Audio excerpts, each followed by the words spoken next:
Buenos días. Hoy 21 de julio iniciamos la sesión número 7 del curso.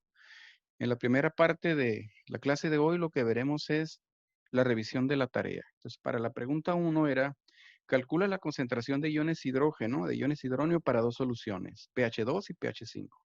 Y una vez teniendo las concentraciones, era compararlas y ver cuántas veces más concentrada es la concentración de H más para la solución A sobre la solución B, entendiendo que pH 2 implica mayor concentración de iones hidrógeno, que es la solución A. Bueno, entonces, ¿qué había que hacer? Era, en función de la fórmula, que concentración de H más es igual a 10 a la menos pH, era sustituir el pH y calcular concentraciones de H más. Para pH 2 es 0.01 molar de H más. Para una solución de pH 5 era 1 por 10 a la menos 5 o 0.00001, y eso implica varios órdenes de magnitud. Entonces, ¿cómo sabemos cuántas veces mayor es la concentración en una que en otra? Pues simplemente haciendo la división, que es la concentración donde hay más con respecto a donde hay menos. Y eso nos da una razón de 1000. Es decir, eso significa que el número 0.01 es 1000 veces mayor que el otro.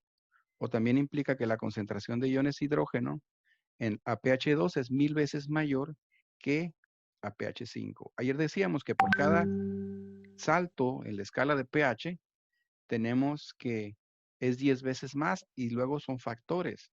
De pH 2 a 3 son 10, a 4 otros 10, a 5 otros 10, por lo tanto es 10 por 10 por 10 lo que nos da ese resultado de 1000. 1000 veces más diluido o 1000 veces más concentrado el pH 2. Bien, la pregunta número 2, que esa es la respuesta, 1000 veces mayor. La pregunta número 2 era con respecto a una preparación de una solución de hidróxido de sodio. Entonces decimos, en términos de masa, nosotros tenemos un peso molecular para el hidróxido de sodio, considerando 23 unidades de masa para sodio, 16 para el oxígeno y 1 para el hidrógeno, un peso molecular de 40 unidades de masa atómica o UMAS, y equivale a un mol, en este caso, el peso molecular expresado en gramos, un mol de hidróxido de sodio, de sosa cáustica, es igual a 40 gramos. Bueno, para preparar 1 molar, y si vamos a preparar 1 litro, pues entonces es pesar 1 mol de esa sustancia del soluto y eso prepararlo o disolverlo en 1 litro de agua o hasta aforar hasta 1 litro con agua. Entonces, la indicación del problema es, se prepara el hidróxido de sodio, supuestamente 1 molar, pero a la hora de titularlo, nos encontramos de que la concentración no era 1 molar, sino 0.95 molar. ¿Cuál es el error del pesaje del hidróxido de sodio? Entonces, ahí estamos viendo que la desviación o la cantidad, al menos en la concentración, fue eh, un 5%. ¿Sí? Y nos da la relación directa de 1 con respecto a 0.95. O diciendo, la diferencia es 0.05 dividido entre 1%, pues nos da 5%. Entonces, aquí vamos a plantear dos maneras de resolver. La primera, y que se enfoca directamente, pensando en la solución 0.95 molar, que es la solución, la concentración exacta de hidróxido de sodio, lo podemos plantear en función de los gramos pesados. Es decir, teóricamente se iban a pesar 40 gramos. Pero si calculamos los gramos que tiene una solución 0.95 molar, que sería despejando de molaridad, gramos es igual a molaridad por peso molecular por litro, tenemos que en esa solución tenemos 38 gramos. Y eso implica, si queremos calcular el error, pues esos 2 gramos menos que no se pesaron, es decir, la desviación que es 2 gramos entre lo que debía ser 40 gramos y eso multiplicado por 100. Eso nos da un 5% comparando las masas de la masa exacta, que teóricamente tendrían que ser 40 con respecto a la masa real, que fue 38 gramos. Por alguna razón se pesó menos. Y la otra opción de hacerlo es, como lo mencioné al principio, eso lo podemos hacer directamente al comparar las concentraciones para este ejemplo. Es decir, la diferencia en concentración es 0.05 dividido entre 1%, me da el mismo error del 5% usando la molaridad. Bueno, básicamente era aplicar la fórmula de porcentaje de error cuando hablamos de preparación de soluciones o de concentración de soluciones. La parte 3 de su tarea eran dos problemas que era usando factores de conversión.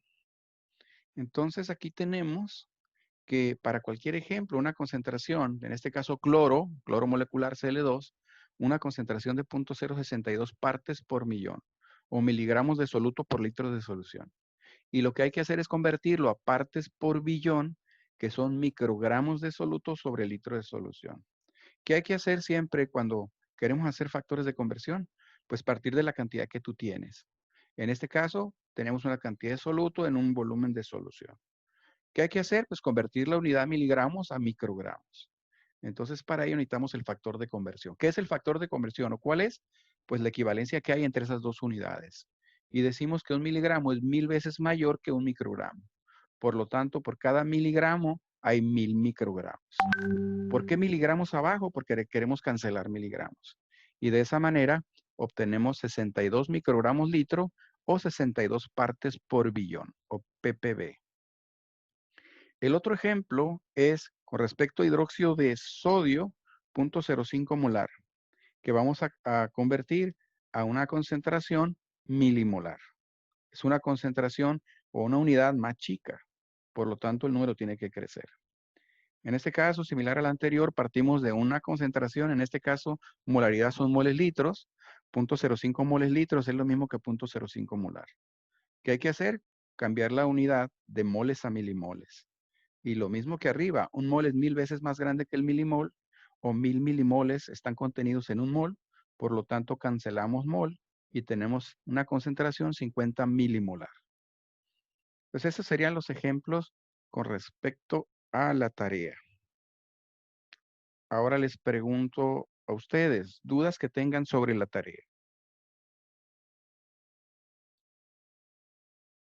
Itzel, ¿alguna diferencia con respecto a tu tarea, Laura?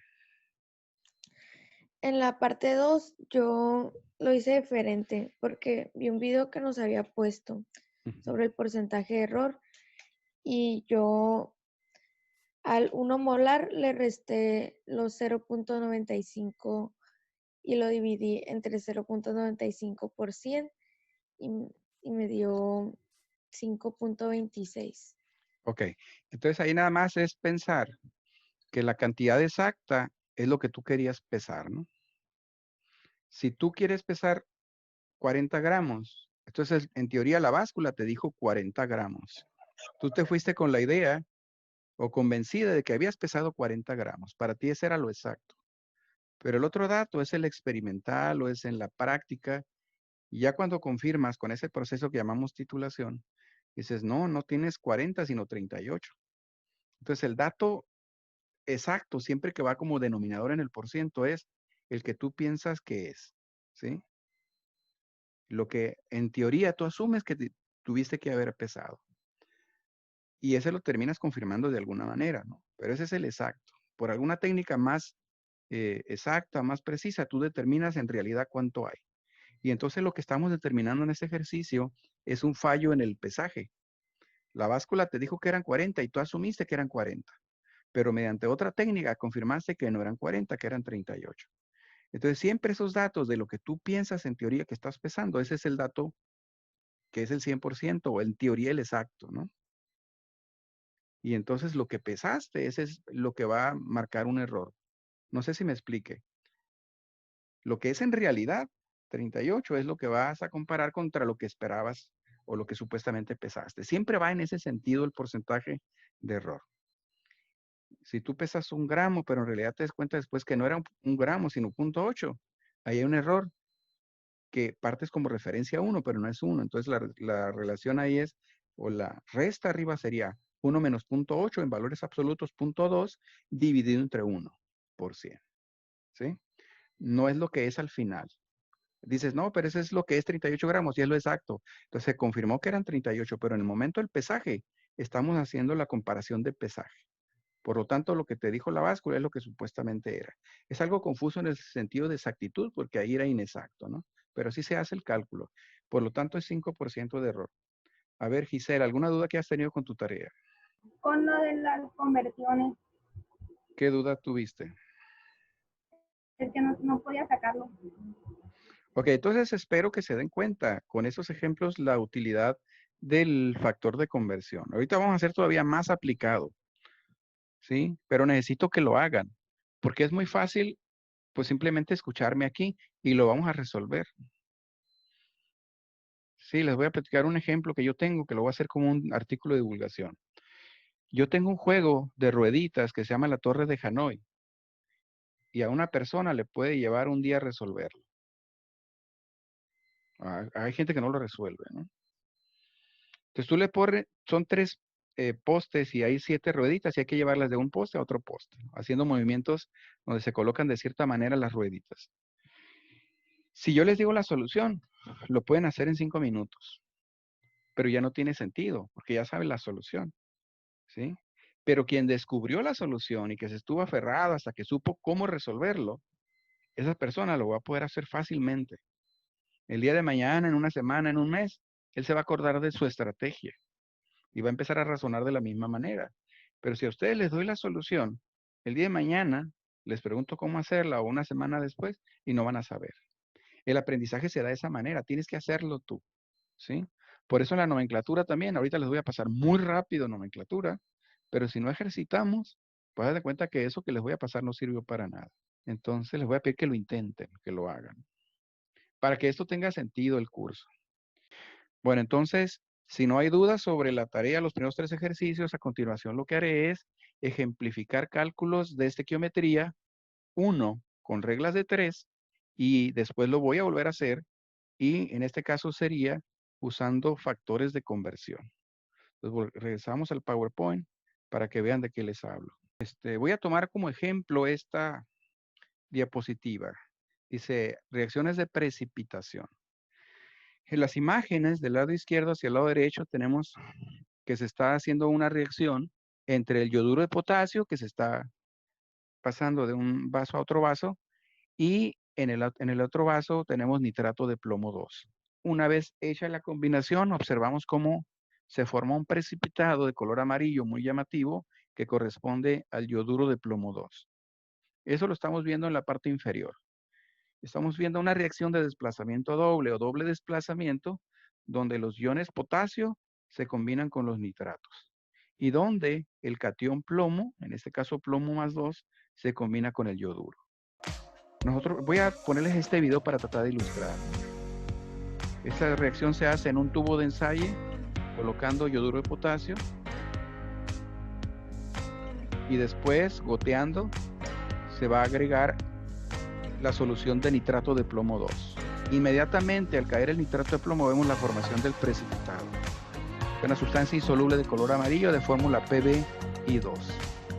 Normalmente en los procesos de gravimetría de laboratorio lo que se hace es ese precipitado se filtra, se pone un embudo con papel filtro y una vez que se obtiene todo el filtrado, que en este caso es claro, se retiene el precipitado en el filtro, se pesa. Entonces, ¿qué va a pasar? Cuando se forma esa sustancia altamente estable, pues no puede permanecer en solución y se va al fondo. Esa es una reacción de doble desplazamiento. Y es una de las reacciones más vistosas que hay en la precipitación. ¿Qué importancia o relevancia tiene una reacción de precipitación? Que tú tienes en solución dos reactivos que son muy solubles. Uno que es una sal de potasio y otra que es una sal de nitratos. Pues hay especies que son muy solubles y no importa con quién se combine, siempre son solubles. Entonces lo que haces a la hora de combinar los iones es que esos iones al enfrentarse van a tratar de formar sustancias muy estables. En el caso del yoduro de plomo, decimos, es una manifestación de que una de las especies es muy estable. ¿Qué ventaja tiene que haya una especie muy estable y que forme precipitado que la puedes separar fácilmente? Si tú tienes sal con agua, no puedes separar la sal y el agua, a menos que apliques un método. Pero la precipitación es un procedimiento muy fácil porque simplemente decantas o filtras o centrifugas. ¿Y de qué sirve tener un precipitado? Que en función de la cantidad que se forme, podemos predecir la cantidad de reactivos participantes. Es decir, en eso basamos nosotros los cálculos gravimétricos o la gravimetría. Es en el procedimiento al final, hay un pesaje, generalmente un precipitado, que en función de él haces cálculos. Bueno, lo que estamos viendo en la parte de arriba es la reacción, pero a diferencia de la diapositiva anterior, aquí está balanceada. lo cual significa que en esta reacción de desplazamiento doble necesitamos 2 moles de yoduro de potasio para reaccionar con 1 mol de nitrato de plomo 2 y eso nos produce 1 mol de yoduro de plomo 2 y 2 moles de nitrato de potasio. Entendemos con ello que solamente aparecen como factores, en este caso el 2 a ambos lados, que serían el número de moles, es decir, la relación molar. Pero para el caso del nitrato de plomo y yoduro de plomo no aparece porque es 1, pero la relación molar ahí es 2 con 1, 1 y 2. Entonces tenemos que empezar de reacciones balanceadas, es decir, tenemos que tener esos coeficientes para empezar los cálculos de estequiometría. Bueno, antes de iniciar los cálculos, les recordaré que para ello necesitamos saber el peso molecular de las sustancias involucradas y en el caso del concepto molar o mol, pues sería prácticamente lo mismo, pero expresado en gramos. Es decir, si queremos representar peso molecular de yoduro de potasio, tenemos que partir que el yodo pesa 127, aquí redondeando el entero próximo, 127 combinado con un potasio que lo tenemos del lado izquierdo que pesa 39, entonces esa sumatoria nos da una masa de 166 para el yoduro de potasio, 166 UMA, y en el concepto molar les digo es lo mismo pero expresado en gramos. Es decir, un mol de yoduro de potasio son 166 gramos. Para el nitrato de plomo, tenemos un plomo, un elemento muy pesado, 207, que está combinado con el nitrato. El nitrato que está en el paréntesis, que es el nitrógeno 14 más 3 oxígenos 16, eso sería 48 más 14, 62 del nitrato, pero tenemos 2 nitratos, lo que nos daría 124. Entonces, sumado a lo que son 2 nitratos, que es lo que tenemos aquí, con el plomo, que les digo 207, esa sumatoria de masas atómicas nos daría la masa molecular o el peso molecular de 331 UMA. Lo que es lo mismo, un mol de esa sustancia son 331 gramos. Si hablamos del yoduro de plomo, por ejemplo, sería 2 veces 127, que sería 254, sumándole el plomo, que es muy pesado, 107, y en total nos daría 461. Esa es una molécula muy pesada. Y en mol tenemos que esa molécula equivale a 461 gramos por mol. Y finalmente el nitrato de potasio. El nitrato, hace rato les comentaba, un nitrógeno 14 más 3 oxígenos que nos da 48, es 62.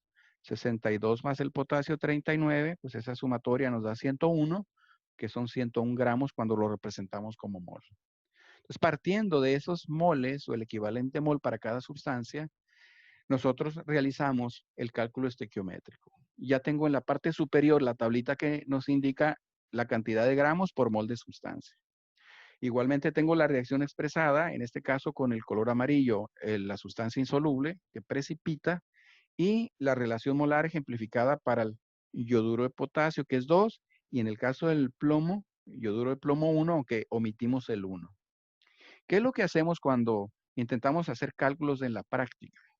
Entonces, primero partimos de una relación molar teórica. Entonces, prácticamente yo me puedo preguntar, por ejemplo, ¿cuántos gramos de yoduro de potasio reaccionaron para producir una cantidad o para producir la cantidad que yo quiera de precipitado? Entonces, para ello vamos a plantear, con respecto a la reacción, en la línea superior e inferior, vamos a plantear gramos de la relación molar, por ejemplo, cuántos serían los 2 moles, el mol, etcétera. Y en la parte de abajo vamos a plantear los datos del problema. Entonces, cuando decimos cuántos son 2 moles de yoduro de potasio, 2 moles de yoduro de potasio son 2 veces 166, que serían 332 gramos. Aquí solamente colocamos las especies de interés, que en este caso yo quiero saber cuánto yoduro de potasio para producir yoduro de plomo. Entonces digo, ¿cuánto es un mol de yoduro de plomo? Lo tenemos arriba, 461 gramos. Y la parte práctica o el problema sería, imagínense que yo quiero obtener 0.12 gramos de ese precipitado, ¿cuánto yoduro? Y es donde planteo la X.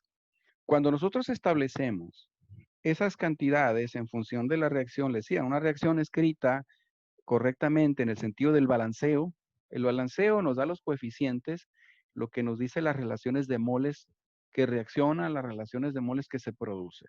Entonces tenemos que esas relaciones, 2 moles de yoduro de potasio reaccionan con 1 mol de nitrato de plomo y produce 1 mol de yoduro de plomo y 2 moles de nitrato de potasio.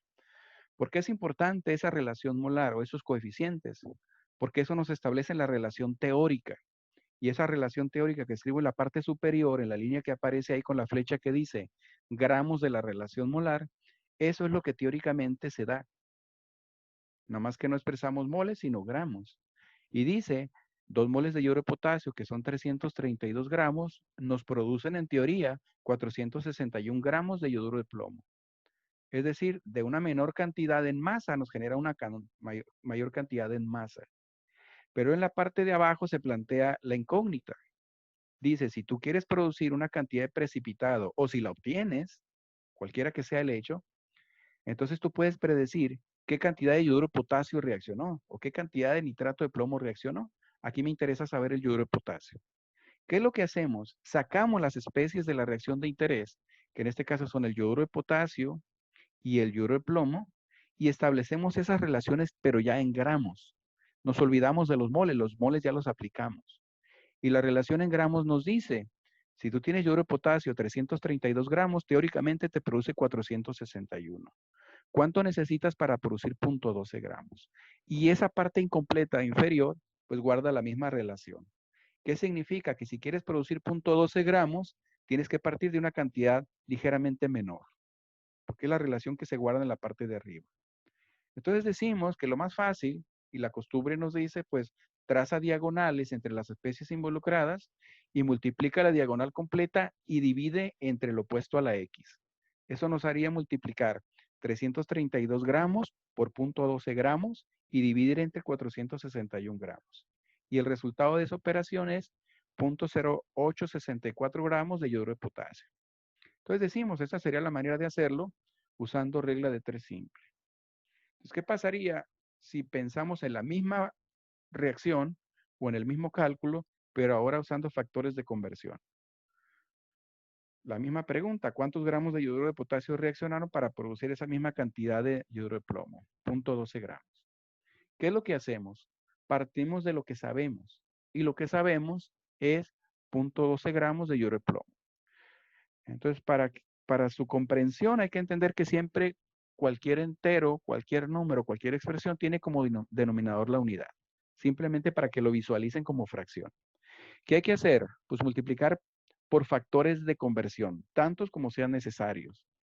¿Cuál es el primer factor de conversión?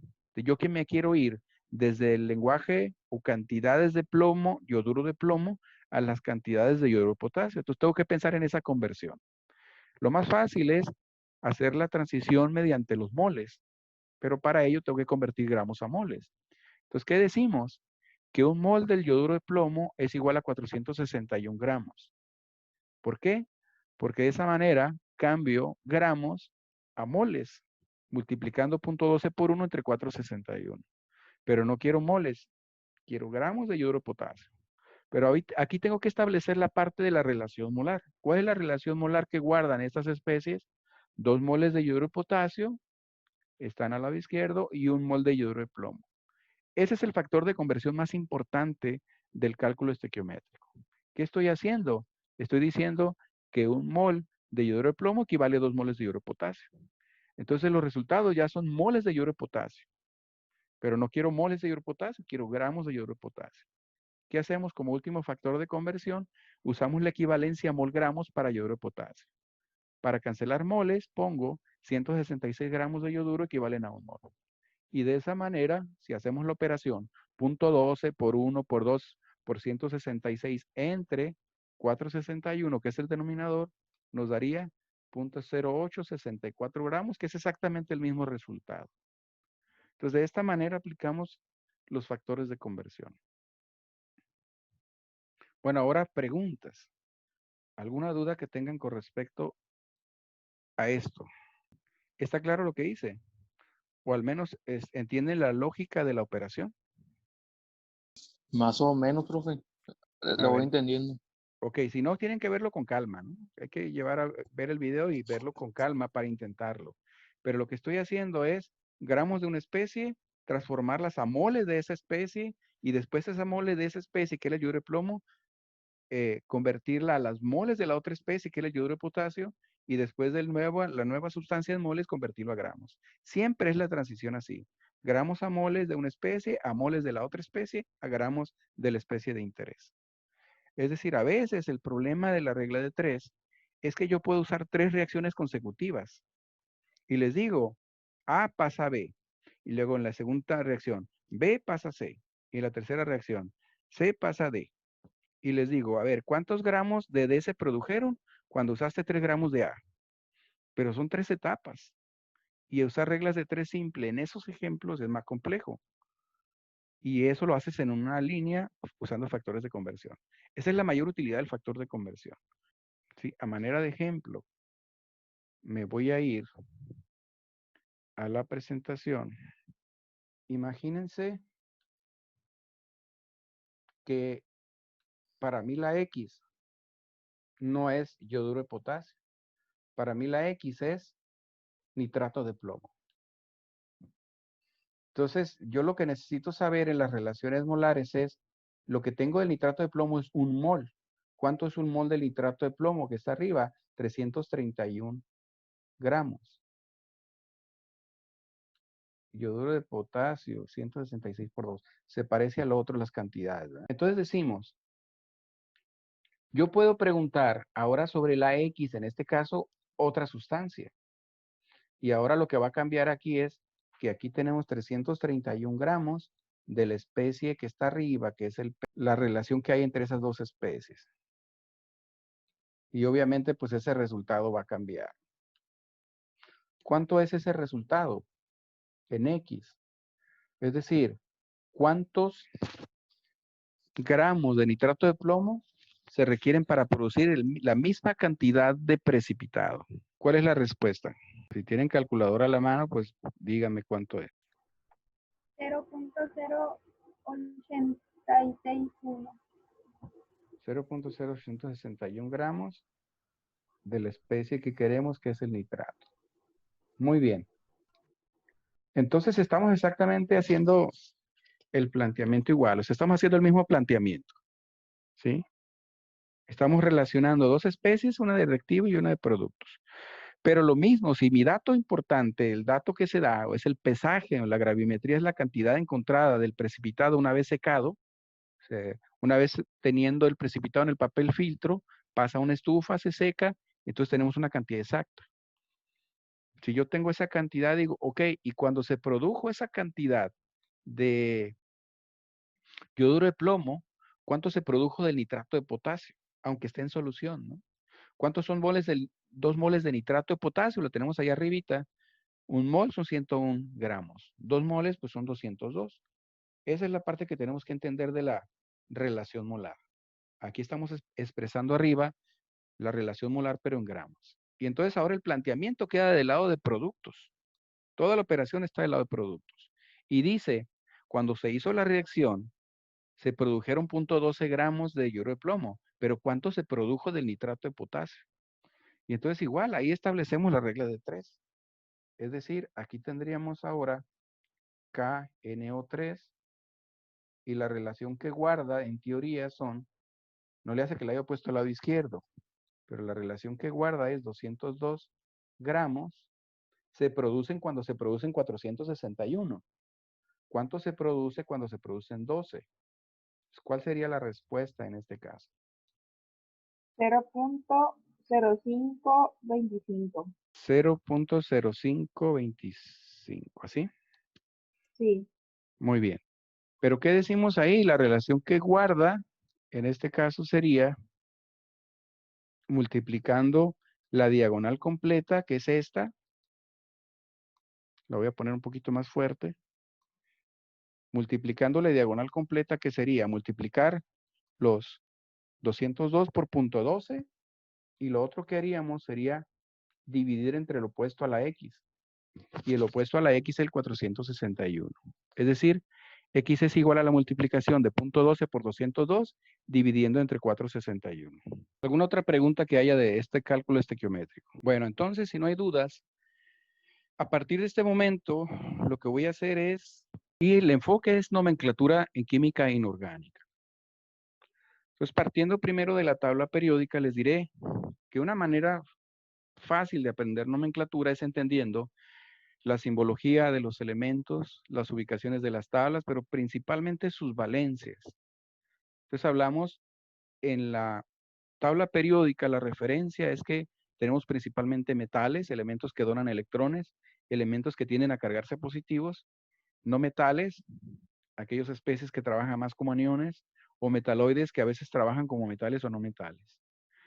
Aparte decimos que las características principales de metales son buenos conductores del calor de electricidad, son maleables, dúctiles, hacen láminas, hacen alambres, o inclusive son lustrosos o brillantes. Por el contrario, los no metales tienden a ser opacos, quebradizos, de diferentes colores. Tenemos el azufre de color amarillo, por ejemplo, el fósforo rojo, elementos gaseosos que son incoloros. Es decir, hay una distinción muy importante entre unos y otros. Y los metaloides, que son elementos que tienen o comparten características de ambos. Bueno, lo más importante, les decía, es reconocer que los elementos del grupo 1 siempre trabajan con +1. Y la valencia, recuerden que viene de la configuración electrónica de la capa de valencia, que son aquellos electrones de la última capa sobre orbitales S y P.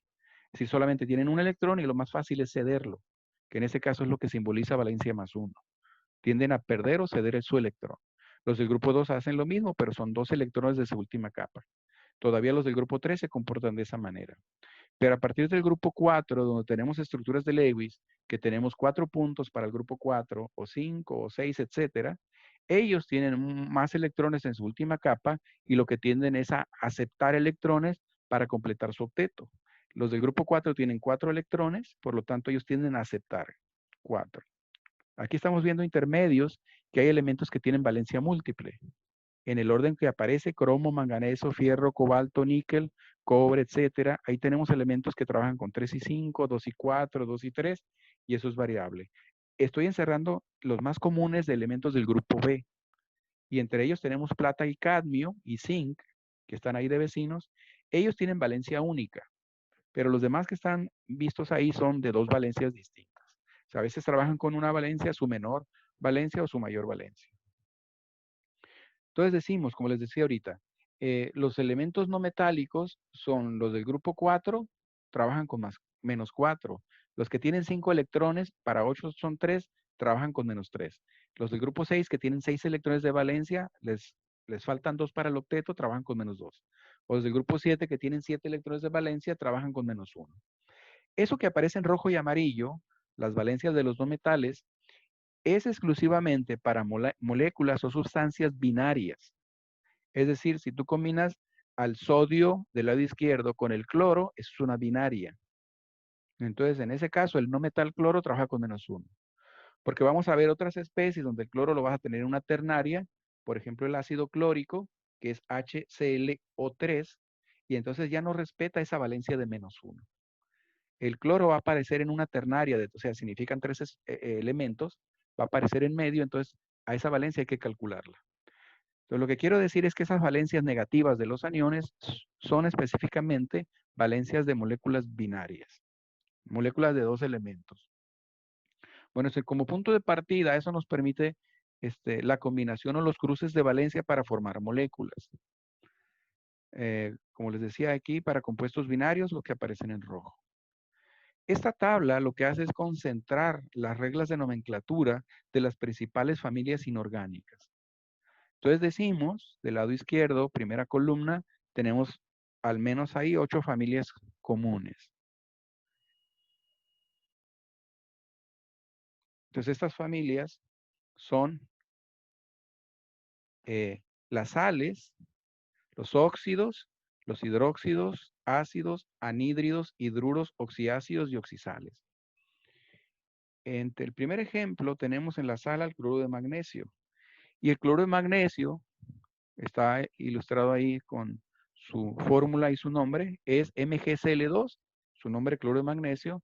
Nos dice al lado derecho, donde dice elementos participantes para la familia de las sales, dice es la combinación de un metal con un no metal. Y en ese orden, se escribe primero el metal y luego el no metal. En la regla de nomenclatura dice, al no metal se le da la terminación uro, por eso es cloruro, y después se nombra el metal, que en este caso es el magnesio.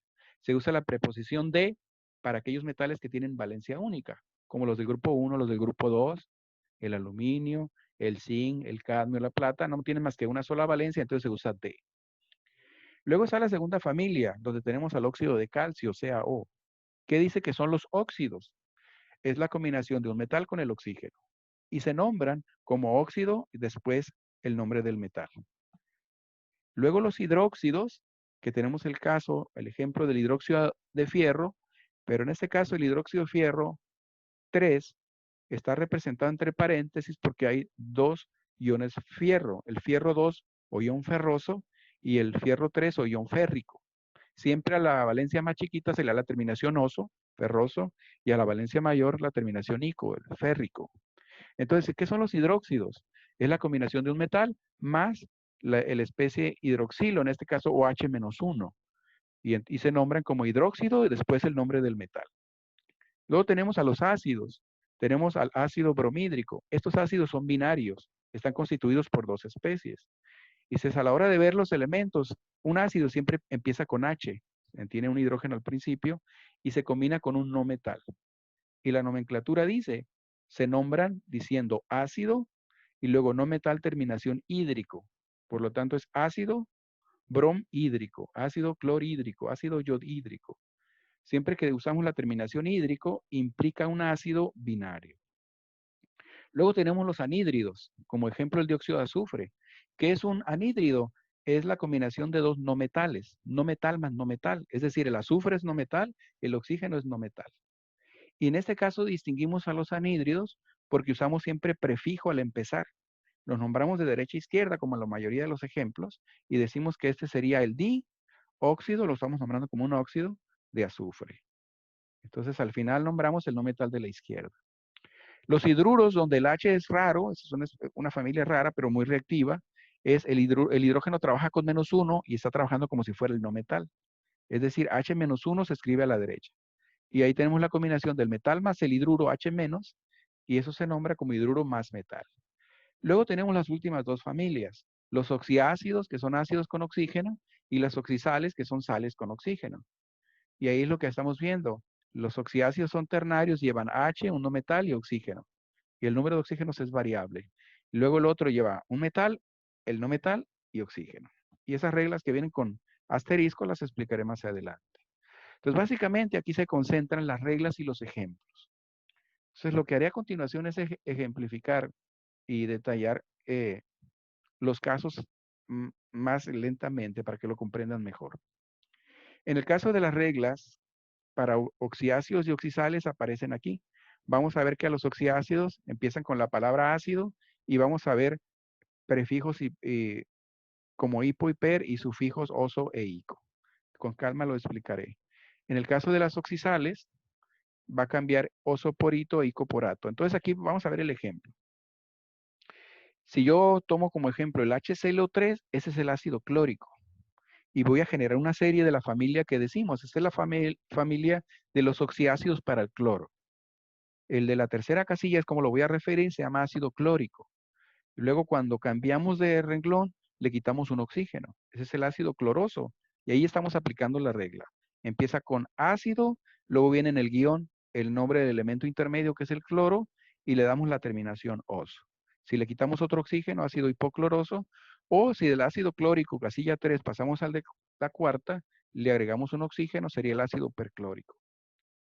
Las oxisales, les decía, es algo similar, nomás que oso cambia a ito. Aquí no ponemos la palabra ácido, sino empezamos con el nombre del anión, hipoito, ito, ato, perato, y le sumamos el nombre del metal.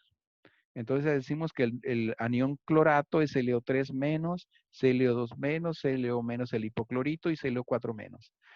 Aquí lo que quiero distinguir en este ejemplo es que los ácidos ternarios del cloro o los oxiácidos del cloro tienen solamente un H. Ese H no cambia. Y el H cuando se libera es una positiva, una carga positiva que se va.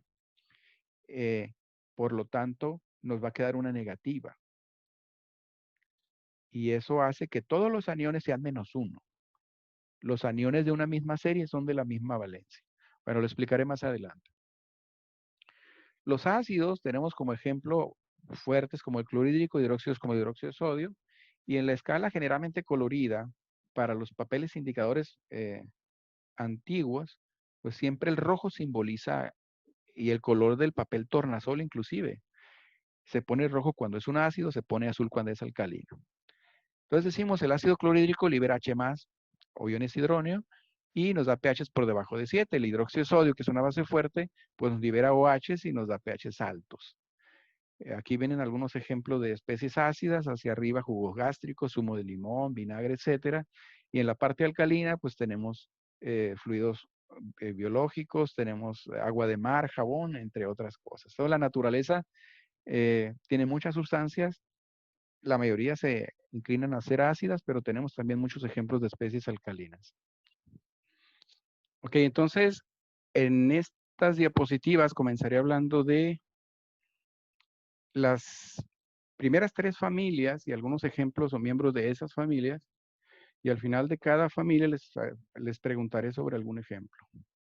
Entonces decimos que las sales, la familia más común, es la familia que se forma por la combinación de un metal con un no metal, donde el metal puede tener una o puede tener 2 valencias. Pues aquí tenemos la combinación de los que aparecen primero son los metales, sodio, plomo, calcio y cobalto, con los no metales azufre, bromo, fósforo y yodo. La característica de las sales es que son moléculas binarias, están formadas por 2 elementos. Y la regla dice, se escribe metal, no metal, pero se nombran de derecha a izquierda, no metal, terminación uro y al final el metal. Si el metal fuera de 2 valencias, habría que especificar su valencia. Por lo tanto, el NaS es el sulfuro de sodio, el PbBr4, que es la sal de plomo con bromo, es el bromuro de plomo, en este caso 4. Dices, ¿por qué sabemos que es el plomo 4? Porque el bromo pertenece al grupo 7, valencia -1, y entonces son 4 negativas y el plomo tiene que ser +4. O tiene que ceder los 4 electrones que el bromo necesita. Luego decimos, en el caso que sigue, tenemos la combinación del calcio y el fósforo, y eso es suficiente a veces para saber que los subíndices se originan de las valencias. Es predecir que el calcio tiene +2, que del cruce pasa como subíndice a la derecha, y que el fósforo tiene 3, lo cual es lógico, porque el fósforo es del grupo 5. El grupo 5 tiene como valencia del grupo -3. Y el calcio, que es del grupo 2A, tiene como valencia +2. Es decir, estamos hablando del fosfuro de calcio. Y por último, el cobalto, que tiene 2 valencias, 2 y 3, al igual que el níquel, que el cobalto, que el fierro, o fierro, cobalto y níquel, +2 +3. Aquí decimos que las valencias, que la valencia con la que está trabajando el cobalto la define el yodo. Yodo valencia -1, o el 3 cruzado nos da una valencia de 3.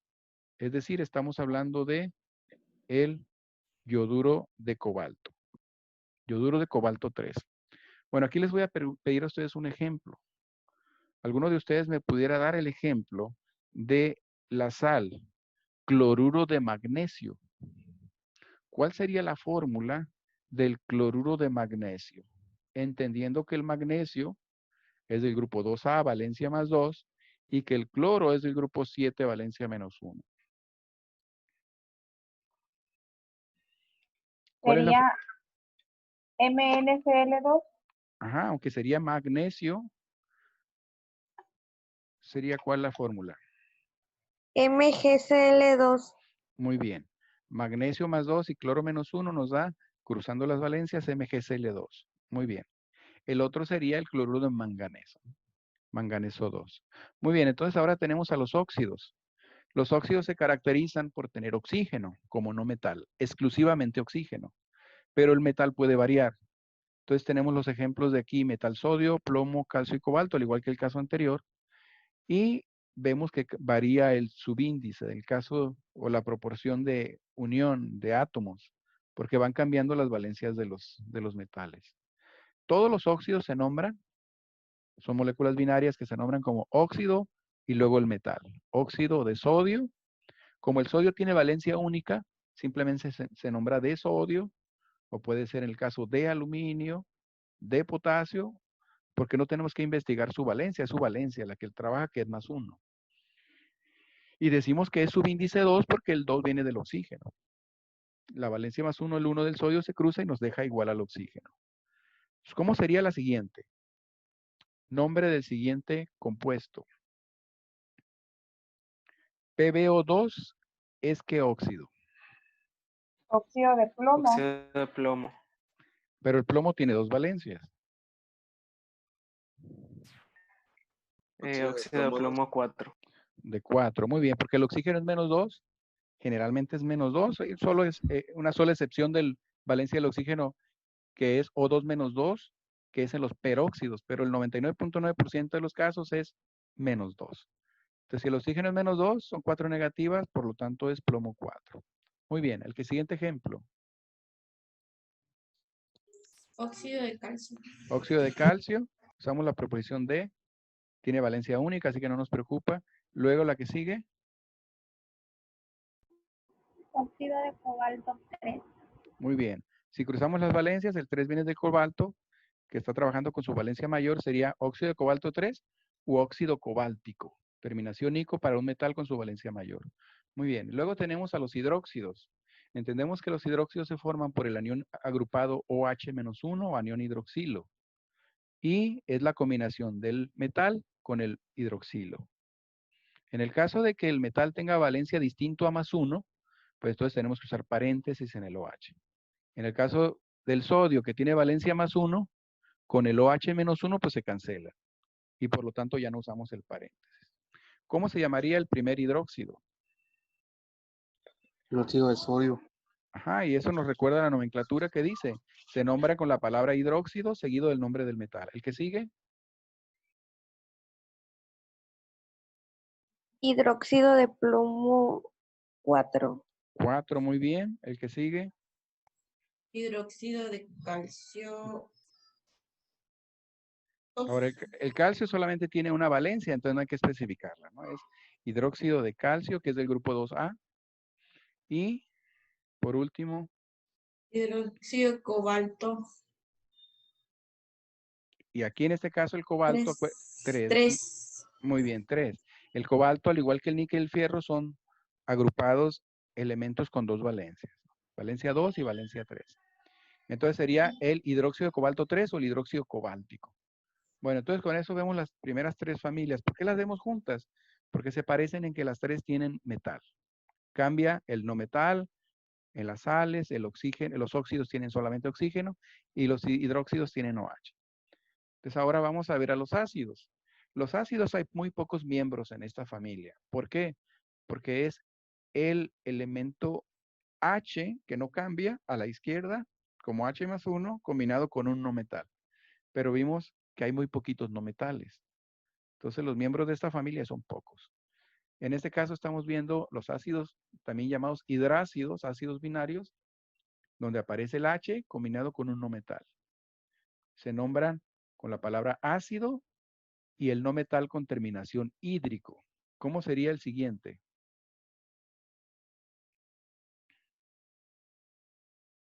El HBr Ácido es bromídrico. ácido bromídrico. El que sigue. La regla dice no metal terminación hídrico. Fosfohídrico. Fosfídrico. Fosfídrico. La raíz es fos, Fosfídrico. así sería. El ácido fosfídrico.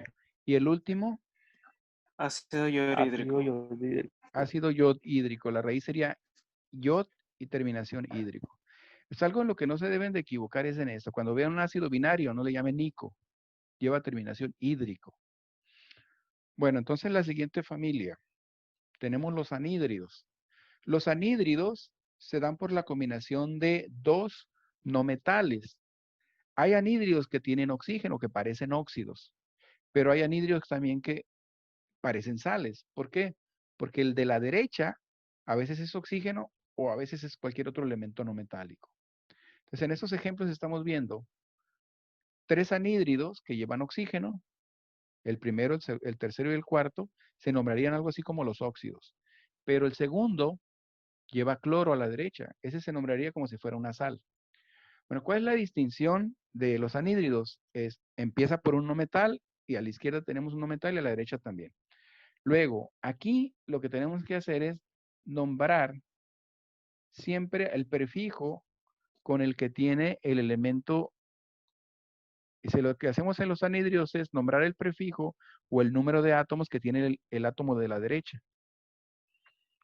Y decimos que el de la derecha, que es como se nombran las sustancias, sería el primer ejemplo de un di, porque es 2, dióxido, lo estamos mencionando como un óxido, y luego se dice de el elemento de la izquierda. ¿Sí? Por lo tanto, es el dióxido de carbono. ¿Cómo sería el ejemplo que sigue? Acuérdense que cuando tenemos números usamos prefijos mono, di, tri. Pentacloruro de fósforo. Así es, sería pentacloruro de fósforo. Se fijan, lo mencionamos como sal, cloruro, ¿sí? Pero sabemos que es un anhidrio porque empieza con un prefijo. Las sales nunca empiezan con prefijo, los anhídridos sí. Entonces sería el pentacloruro de fósforo. El que sigue,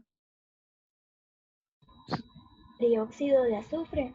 trióxido de azufre. Y el último, Óxido de nitrógeno. nada más que empezamos con prefijo, siempre. Monóxido de nitrógeno. Ese sería el nombre. Entonces es fácil reconocer a los anhídridos. Si te tocara escribir la fórmula, entonces dices dióxido de carbono, pues dióxido son 2 oxígenos y el carbono. Nada más que el último va al principio. Pentacloruro, pues son 5 cloros y el fósforo, etcétera. Eso es fácil reconocer y escribir fórmulas para anhídridos. La siguiente familia son hidruros. Y esta pareciera sal, de hecho lleva la terminación uro.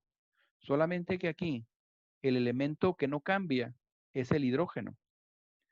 El hidrógeno H-1 es como si fuera un cloruro, como si fuera un elemento del grupo 7. No metal valencia -1. Entonces, ¿qué haces cuando formas la combinación del metal con el H, que es, al estar a la derecha no es ácido, es un hidruro? Entonces, al no metal, porque está trabajando como no metal el H, le das la terminación uro, pues sería hidrógeno con uro, sería hidruro, y luego nombras al metal. Por lo tanto, sería el hidruro de sodio. ¿Cuál sería el siguiente ejemplo?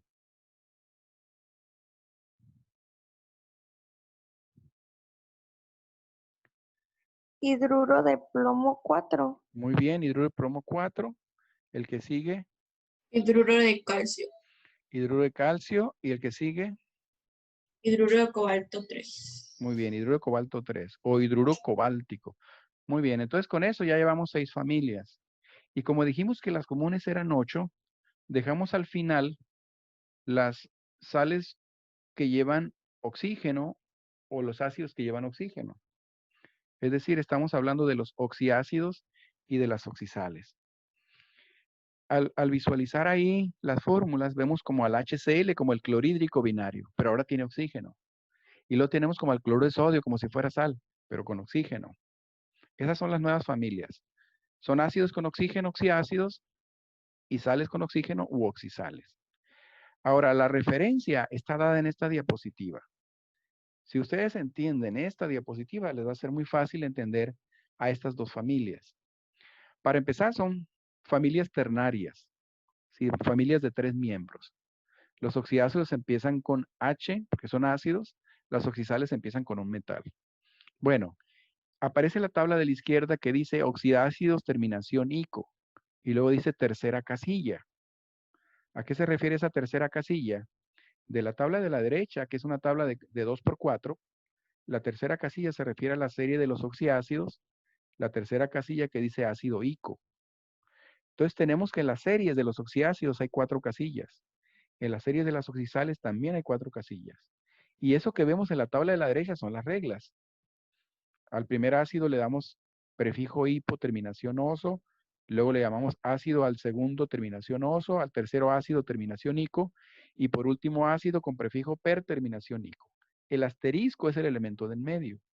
Y a veces puede ser cloro, a veces puede ser nitrógeno, azufre. En el caso de las oxisales, no se usa la palabra ácido. Empieza nombrando al anión, hipoito, ito, ato, perato. Y al final se nombra el metal.